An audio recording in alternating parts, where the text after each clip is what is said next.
1. The Boy Who Walked In.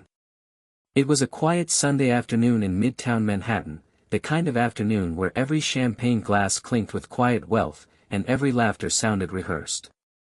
Inside, the Grand Oak, a high-end French-Italian fusion restaurant nestled between a Cartier boutique and a law firm, the atmosphere buzzed with smug elegance. Fresh lilies on every table, sommeliers sliding between velvet chairs, jazz murmuring from a grand piano. The kind of place where you needed a 2-week reservation just to breathe near the maitre d'. That's when he walked in. A boy. Black. Maybe 11 or 12. Wearing a simple gray polo, jeans with frayed knees, and a faded blue backpack that looked too heavy for his small frame. His shoes were untied. No adult. No reservation. Just a kid. Heads turned. Forks paused mid-air. The pianist's fingers stumbled. You could almost hear the temperature drop 3 degrees. From behind the polished mahogany hostess podium, Marcus Blanchard spotted him immediately. Marcus, the maitre d' hotel, wore a suit so stiff it could walk by itself, and a face that hadn't smiled in 3 years. Ex-military, ex-Versailles staff, perfectionist to the bone. He didn't do surprises, and this child was a neon-lit anomaly. The boy stepped up to the podium, eyes wide and unsure. "I'm looking for someone," he said. Marcus blinked once. Cold, calculated. He leaned forward slightly, like a panther who saw a mouse wearing sneakers. "This is a private dining establishment," he said slowly. "You're not on the guest list." "I know," the boy said. "But I need to find her. Her name's Clarissa." The name hit Marcus like a flicked dagger. Clarissa Dubois. He knew her. They all knew her. A Pulitzer Prize-winning journalist, currently sitting at table 7, indulging in scallops and scandal with a hedge fund executive. And definitely not expecting a child with worn sneakers and desperate eyes. Marcus's nostrils flared. He waved in a silent breath, straightened his posture, and stepped out from behind the podium. "You need to leave," he said firmly, his voice low but lethal. "You don't belong here." The boy hesitated. Eyes scanning the room, hopeful. His tiny hands clenched the backpack straps tighter. He took one more step forward, and that's when Marcus did it. He pointed. Not just a casual gesture. It was a statement. A signal. A modern-day exile. The whole restaurant turned into a courtroom, with Marcus as judge, jury, and exile executioner. A woman near the bar began filming. A man whispered, "What's he doing here?" A girl in a red dress giggled awkwardly. And Clarissa, she hadn't noticed yet. But the boy stood frozen. Not in fear, but in shame. In that uniquely brutal way that only children know, when they realize the world has no room for them unless they're invited, and nobody is handing out invitations. Then something strange happened. He didn't leave. Instead, he said, "She said if I'm ever in trouble, come find her. That she'll help. And I'm in trouble." His voice cracked at the last word. Marcus hesitated. For half a second, maybe less, he saw something in the boy's face. Recognition. Regret. Pain. But the moment passed. His face rehardened. "This is not a shelter," he snapped. "This is the Grand Oak." He moved forward, grabbing the boy by the arm. And that's when she turned. Clarissa Dubois, table 7, cocktail in hand, perfectly sculpted curls and sharper-than-sin eyeliner, turned toward the commotion. Her eyes met the boy's. Her glass fell. Time paused. The restaurant fell into eerie silence as the glass shattered. All eyes on Clarissa. On Marcus. On the boy. And she whispered his name. "Micah." The room collectively held its breath. Micah. The boy with no reservation. No father. No more patience. "I need you," he said softly. Part 2, The Echo in the Room. Micah's name fell from Clarissa's lips like a stone into still water, one syllable that shattered everything. The glass in her hand slipped, crashed into the floor, and the room went silent, like the moment right before a verdict. The boy didn't move. Didn't blink. Clarissa didn't think, she acted. Her heels scraped across the marble floor as she crossed the room, each step slicing through the thick silence of judgment and linen napkins. She reached Micah just as Marcus, the maitre d', tried again to usher him out. "Let go of him," she said. Quiet, but not soft. Her voice carried the weight of lawsuits and Pulitzer Prizes, the kind of voice that didn't beg, it ordered. Marcus hesitated. Just enough. Clarissa placed herself between him and the boy. "This child is with me," she said. "Madame Du Bois, he's not. He is now." Then she added, like a lawyer preparing cross-examination. "And if you touch him again, I'll have more than just your job." Marcus took a step back. His jaw clenched like a man who wasn't used to being corrected, especially not in public. But Clarissa didn't care. She turned to the boy. His name echoed in her throat. "Micah, is it really you?" He nodded slowly, then whispered. "You said, if I ever got into trouble, to find you." Clarissa felt something twist inside her, an old guilt, a memory that had learned to sleep for years and now woke up screaming. "Come on. Let's sit." She led him to the table by the window, pushing aside a plate of untouched scallops. The hedge fund executive she'd been dining with said something under his breath and stood, offended, but she barely noticed. Micah didn't take off his backpack. He didn't lean back in his chair. He sat like someone who might have to run at any moment. She poured him a glass of water. "Where's Ronnie?" she asked. Micah's eyes fell. "Gone. 2 nights ago. Men came to the house. They tore it up looking for something. Said your name. Said something about a flash drive." That word hit Clarissa like a bullet. "Flash drive?" Micah nodded. "They didn't find anything. I was hiding. Under the kitchen sink. I heard them say your name again. Then they left, and I ran." Clarissa stared at the boy. Her heart raced, not from panic, but from calculation. Who? What? How deep? Ronnie was her half-brother. A man she hadn't spoken to in 10 years. A man she'd left behind in the Bronx when she climbed the ladder of media royalty. Micah was his nephew. Her nephew by blood. A kid she'd met once at a birthday party when he was a toddler. She remembered sticky fingers, chocolate cake, and a wide smile. And now that same kid sat in front of her, bruised by the world, whispering secrets that could burn everything she'd built to the ground. Marcus watched from across the room. He wasn't just upset. He was texting. "He's with her." "Confirmed." "Do not engage," came the reply. "We'll handle it." He slid the phone back into his jacket pocket and stood silently like a sentry. No one noticed the second man, in a dark windbreaker, who had entered the restaurant and now sat at the bar, watching the reflection of the scene in the mirror behind the bottles. Back at the table, Micah sipped water like it was something sacred. Clarissa leaned forward, her voice softer now. "Why were they looking for me?"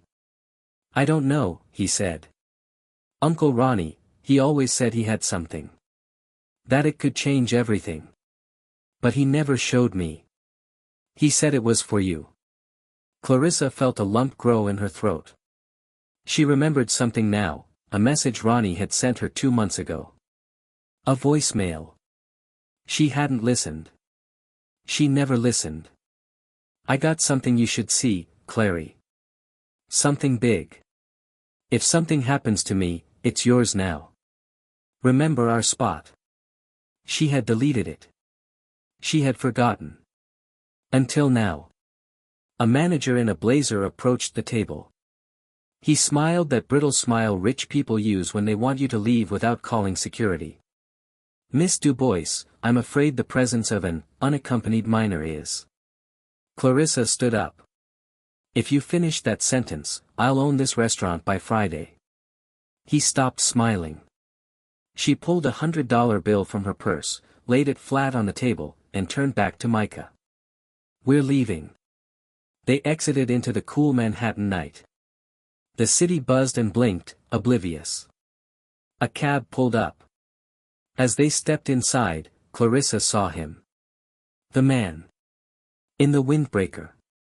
Standing across the street, half-shadowed under a flickering street lamp, watching them. Micah saw him too. That's one of them, he whispered. He was at the house.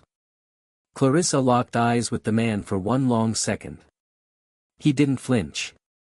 The cab door shut. The engine started. The street lamp went dark. They rode in silence. But the silence was loud with thoughts. Clarissa wasn't just scared. She was angry. Not at Micah. Not even at Ronnie. At herself. For ignoring the warning. For deleting the voicemail. For thinking she could run from the past and never have it run faster. Now it was catching up. With boots. And guns. And men in windbreakers. And the boy beside her. He was the fuse. And the explosion was already ticking. The apartment was too clean. That was Micah's first thought as he stepped inside. The walls were white. The floor was white. Even the paintings looked like they were trying not to say too much. Clarissa's penthouse was perched on the 34th floor of a building that had its own name, Vive. One word. French, of course. The kind of place where even the elevators had a concierge and the windows didn't open, for safety, or just to keep the chaos out. The doorman hadn't asked questions. Clarissa was a regular headline, and regular headlines didn't get questioned. She shut the door behind them, double-locked it, and reset the alarm with a code Micah memorized on instinct, 1992. Her birth year. A password to something else. He'd grown up around people who spoke with silences. This one was full of them. Clarissa took off her coat, her movements sharp, controlled, too calm for someone who just pulled a runaway kid out of a five-star panic. You hungry? Micah nodded. She went to the kitchen and tapped a button. The marble counter split open to reveal a touchscreen stove. She started boiling water. Micah stood at the window, staring down at the lights. So many of them. Each a little universe that didn't care if you disappeared. You sleep here? He asked. Clarissa glanced up from the pot. When I'm not working. Micah didn't say anything. Just kept staring. I used to sleep on the floor, he finally said. At my uncle's place. We only had one mattress. He gave it to me. Clarissa looked at him. The guilt in her stomach was getting too loud to ignore. The noodles were done in 5 minutes. She served them in bowls that looked more like modern art than dinnerware. Micah devoured his like he hadn't eaten in a day. How long were you alone? She asked. Since Friday. It was Tuesday. Clarissa ran her fingers through her curls. She was a mess inside. A volcano with a press pass. Micah, what else did they say? He paused. Wiped his mouth. Looked her dead in the eye. One of them said, if she talks, she dies. If the kid runs, follow him. Her hands gripped the edge of the table. They were looking for a flash drive. Something Uncle Ronnie hid. He told me, if anything happens, to remember the spot. Clarissa flinched. That meant something. She hadn't thought of it in years. The spot. When she was 13 and Ronnie was 19, they'd sneak away from the house every Sunday and climb into an old abandoned train yard near Gun Hill Road. There was a train car with no wheels and graffiti older than electricity. Inside, they'd sit, tell stories, and carve secrets into the metal walls. She remembered one thing clearly: under the third bench, behind a broken latch, Ronnie once said. If I ever vanish, Clary, look here. This spot doesn't forget. Micah spoke again, voice low. I think that's where it is. Clarissa stood up so suddenly her chair shrieked against the floor. We're not staying here, she said. Get your stuff. But they weren't alone. Down on the street, the man in the windbreaker was still watching. He hadn't moved in an hour. Hadn't smoked. Hadn't blinked, it seemed. Just stood there, like a glitch in the city. His phone buzzed. Status? He typed. Boy secured. Subject preparing to move. Shall I intercept? The reply came fast. No. Wait. Let her lead us to it. He looked up again. In the 34th floor window, a silhouette passed by, 2 shadows now. Then he smiled. Upstairs, Clarissa packed fast. Laptop. Cash. Flashlight. Phone charger. Old sneakers. Micah stood by the door, backpack clutched like armor. Are we being followed? He asked. Probably, she said. But we'll let them think we're not going anywhere. Then she opened a hidden drawer under her bookshelf. Pulled out a USB. A burner phone. And a photograph, old and cracked, of her and Ronnie, sitting on a subway bench, both smiling like life hadn't happened yet. She tucked it into her coat. Micah caught her eyes. You ready? She asked. He nodded. Yeah. Are you? She didn't answer. They didn't take the elevator. They took the stairs. 34 floors down. Micah counted them in his head, his knees aching by the 20th, but he said nothing.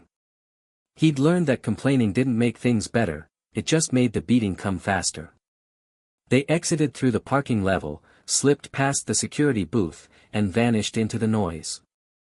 The city swallowed them whole. But someone followed. Not the man in the windbreaker. Someone else. A woman. Mid-30s. Blonde. Professional jogger disguise. Earpiece in one ear. Voice in the other.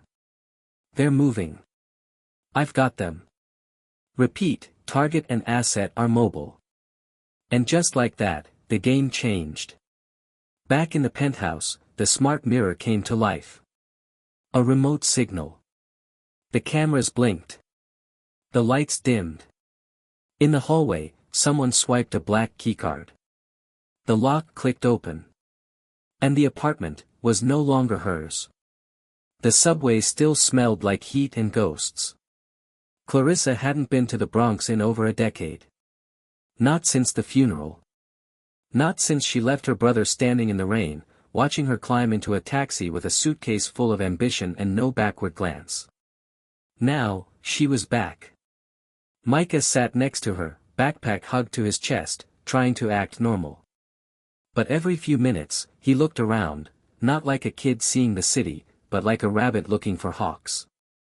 Clarissa tapped her knee, her journalist brain playing mental chess. They're tracking me. Not through my phone, I turned that off. Not the card, paid cash. But someone's watching. Somewhere. Across from them, a woman in workout clothes scrolled her phone. Too clean. Too still. Clarissa didn't look twice. But she clocked the earpiece in her left ear. Bingo. They got off at Gun Hill Road. The streets hadn't changed much, just enough to make you sad. Same corner stores. Same cracked sidewalk. Same air that tasted like history and hot dogs. Micah led the way, strangely confident. This way, he said. I remember. Clarissa followed, past the old tire shop, past the fence with the missing pole, past the place where she and Ronnie once carved our +C4 ever into a lamppost. It was still there, weathered, faded, but fighting to stay. They reached the train yard. It was exactly how she remembered it. Abandoned. Fenced. Forgotten. Micah slipped through the break in the chain link. Over here. Clarissa hesitated, heels sinking into the dirt. She hadn't been here since she was 15. She hadn't been this version of herself since the world was simpler. Inside the yard, the old train car sat like a forgotten god. Graffiti covered every inch. Some new. Some ancient. Micah climbed in first. Clarissa followed. It was darker than she remembered. And colder. Under the third bench, behind a broken panel, there it was. A rusted tin box. Micah pulled it out, his hands trembling just slightly. He handed it to her. Clarissa opened it. Inside. A flash drive, taped to the bottom. A folded piece of paper. A photo of Ronnie, much older, holding Micah as a baby. A key. She unfolded the paper. It was a letter. Clary. If you're reading this, I'm gone. I never stopped protecting you. Even when you left. Even when you became someone the world listened to.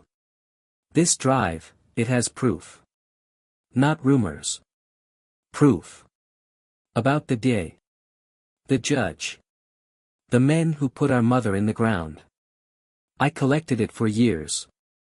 It's all real. You'll know what to do. Micah, if he's with you, don't let him go. He's all that's left of me. R*****. Clarissa's eyes burned. Not from dust. From regret. She pocketed the flash drive. Then, a click. A sound behind them.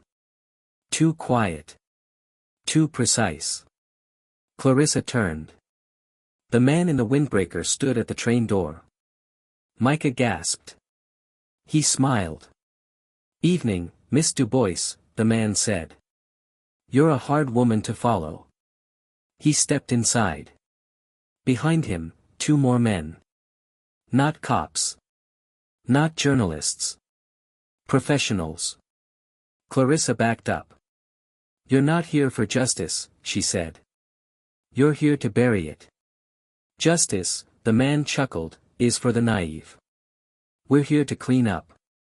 He raised a gun. And then, chaos. Micah, fast as instinct, grabbed the rusted box and flung it at the man's face. Metal met bone. The man staggered. Clarissa lunged forward, grabbed Micah's arm. Run, she yelled. They jumped from the car. Bullets ripped the silence. Sparks flew off the train walls. They sprinted into the yard, ducking behind wreckage, hopping fences, diving into shadow. Micah was crying, but he didn't stop. Clarissa was bleeding, grazed in the arm, but didn't feel it. They didn't stop until they reached the street. A car screeched to a halt. The blonde woman from the subway. She leaned out the window. Get in if you want to live. Micah froze. Clarissa cursed. Who are you? I'm the one who's not trying to kill you. Yet. Now move. Clarissa shoved Micah in, then followed. The car peeled out. Gunshots behind them. Sirens approaching. And the train yard fading into the rearview mirror like a nightmare you weren't done dreaming. In the front seat, the woman kept driving. No name. No small talk. Just one sentence. You have no idea what you've just unlocked. Clarissa looked down at the flash drive in her pocket. No, she said. But I'm about to find out. Clarissa stared at the flash drive like it was radioactive. Because in a way, it was. The woman, the blonde from the train, now behind the wheel of a matte black SUV, hadn't said a word in 10 blocks.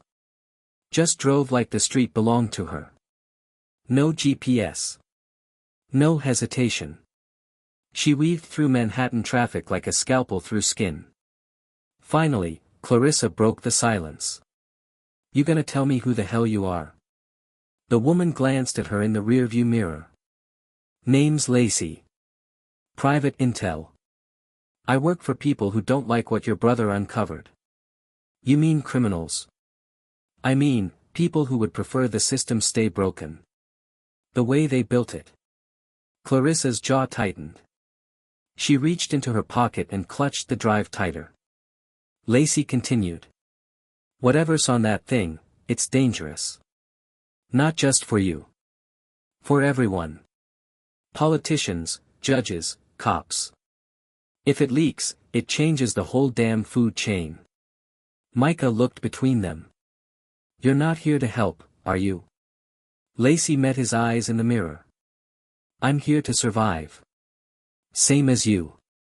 They pulled into an underground garage, private, unlisted, and cold. Lacey led them into a bunker-like office, stripped of luxury. One desk. One chair. Multiple monitors on the wall, live street feeds, facial recognition grids, and news tickers that hadn't hit the mainstream yet. Clarissa handed her the flash drive. Lacey inserted it into a port with surgical precision. The screen blinked. Encrypted files, 3 gigabytes total. Ronnie _final _V2. Clarissa stepped forward. Open it. Lacey worked fast. Password prompts. Firewalls. One after another. She paused. You know a woman named Cynthia Brewster? Clarissa's eyes narrowed. That's the judge who put my mother away. Yeah, Lacey said, she's in here. Along with 23 others. A video loaded. Security footage. A basement. Stacks of boxes marked evidence. And there she was, Judge Cynthia Brewster, on screen, at 2:13 a.m., swapping out a sealed box for another. Micah blinked. What's she doing? Tampering, Clarissa whispered. With trial materials. Lacey clicked to the next file. Audio this time. A phone call. Distorted. Make sure that Du Bois' kid takes the fall. His sister's already making noise in college. I want them quiet. Clarissa's breath caught. They were setting Ronnie up from the beginning. Micah stood silent. He didn't understand all of it. But he saw Clarissa shaking. And he saw the fire growing behind her eyes. I was writing exposés on other people, she said. And they were killing my family from the inside. Lacey nodded. Ronnie found it all. The hard way. And now he's dead, Clarissa added, fists clenched. And they're still in power. She turned to Lacey. You said you work for people who want this gone. Why help me now? Lacey looked at her. No smile. No lie. Because sometimes the truth needs a weapon. And right now, you're the most dangerous thing in New York. Suddenly, alarm blares. The screens flicker. Red overlay. Breach detected. Location compromised. Lacey cursed under her breath. How? Micah spoke. They followed us. Clarissa grabbed the drive, ripped it from the port. We're not dying here. Lacey pulled a handgun from the desk. Tunnel out back. Follow me. Stay low. They moved through a maintenance shaft, steam hissing from old pipes, rats scurrying in the dark. Clarissa held Micah's hand the whole time, tight. Protective. Then, light ahead. Lacey reached the exit first, kicked open a grate. Gunfire rang out. Sparks flew past her shoulder. They're already here, she screamed. Clarissa yanked Micah behind a steel pillar. We're trapped. Lacey fired back, 3 shots, clean. Then someone shouted. We don't want the woman. Just the boy. Give us the boy. Micah froze. Clarissa stepped in front of him. No. The gunfire stopped. Footsteps. Then a voice. Calm. It was Marcus. The maitre d'. In a tactical vest now. Holding a silenced pistol. He stepped into view. Elegant. Composed. "I told you," he said. "This is not a shelter. This is the end." Clarissa reached into her coat. Not for a gun. For the flash drive. She raised it into the air. "You kill me, this goes online. Everywhere." Marcus raised his weapon. "I don't need you dead. Just, delete it." And that's when Lacey tackled him. Gunshots. Scrambling. Screams. Micah ran. Clarissa after him. They exploded onto the street, night lights blinding after the dark. Taxi. Horn. Screech. They dove in. Drive. Clarissa screamed. And the cab sped into traffic. Back in the alley. Lacey lay bleeding. But alive. Marcus was gone. But so was her gun. Inside the cab, Clarissa turned to Micah. "You still got the map?" she asked. He nodded, confused. "Why?" "Because we're not done." She looked out the window. The city was burning with secrets. And now, she had one left to tell. 6:42 a.m. The city hadn't woken yet. But Clarissa Dubois had. She hadn't slept. Couldn't. Her body was sore, her jacket stained with blood that wasn't hers, her eyes hollow from everything they'd seen. But she moved with purpose, not like someone trying to survive. Like someone planning to win. Micah was asleep in the corner of the tiny broadcast studio, head against a folded coat, hand still gripping the photo of Ronnie. Clarissa looked at him. He deserved more than safety. He deserved justice. She turned back to the console. A pirate rig, stitched together from old radio parts and a Wi-Fi scrambler Lacey gave her before they split. The signal was unstable. The laptop wheezed with age. But it would work. She plugged in the flash drive. Waited. Loading. Decrypting. Playback armed. A small red light blinked to life on the camera above the monitor. It was time. 6:58 a.m., live. She leaned in. Looked straight into the lens. And spoke. "This is Clarissa Dubois. You know me as a journalist. A writer. A voice. But I haven't told you everything. What I'm about to show you may cost me everything. My career. My name. Maybe even my life. But silence is no longer an option." She clicked a file. On screen. Judge Cynthia Brewster. Swapping evidence boxes. Time-stamped. Labeled. Then. A recording. A voice. "We'll pin the brother. The sister's a problem. She'll talk. Let's give her something else to write about, like grief." Clarissa's jaw clenched. She kept going. 24 people. Judges. Law enforcement. Politicians. All tied to a shadow network built to bury cases, swap verdicts, and control narratives. This isn't a theory. This is proof. My brother, Ronnie Dubois, found it. He died for it. My nephew, Micah, was hunted for it. Today, I choose to finish what they started. The feed cut to file after file. Bank transfers. Security tapes. Signed affidavits. Whistleblowers. Data logs. Surveillance footage. All of it real. All of it damning. Micah stirred. He sat up. Watched his aunt tear the sky open. And smiled. 7:12 a.m., everywhere. The feed spread like wildfire. Twitter. TikTok. Instagram Reels. Dark Web. CNN. Reddit. The truth moved faster than bullets. People watched. Shared. Cried. Protesters filled the streets by noon. Marcus, somewhere in a luxury safe house, crushed a whiskey glass and screamed into a dead phone line. Judge Brewster resigned by 9 a.m. By 11 o'clock, she was in federal custody. By noon, so were 5 others. And Clarissa? She walked out of the studio. Micah by her side. The press surrounded them within an hour. Microphones. Cameras. Drones above.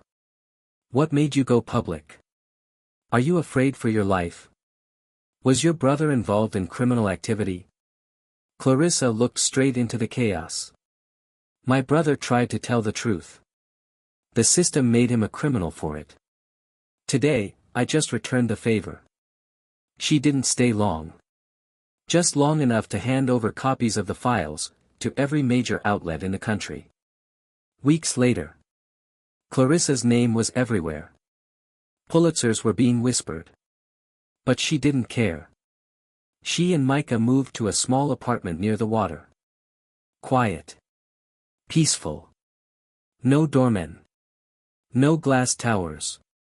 Just books. Warm meals. And freedom. Micah started school again. Made friends. Smiled more. Sometimes they would visit Ronnie's old spot. She'd sit on the train car bench, run her fingers along the rust, and whisper. We did it.